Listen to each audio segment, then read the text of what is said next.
نوم عزت الله جلالزی د میدان وردګ ولایت نقد ولسوالۍ اوسېدونکی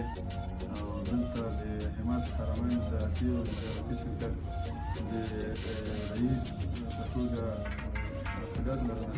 جلالزی صاحب مخکې تاسو د په میدان ښار کې د صرافۍ د پولي خدماتو په اړه لیدونکو ته لنډ معلومات ورکړل. اوس د تاسو د دغه شرکت تجارتي شرکت په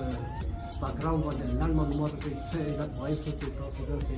اقدام وکړو، دلته سرمایه‌ګذاري وکړه تر څو د میدان ښار هېوادوالو میدان وردګ ولایت هېوادوالو ته خدمت وکړي. ډېره مننه علامه خوشحاله ده دا چې موږ د پولي خدماتو تر څنګ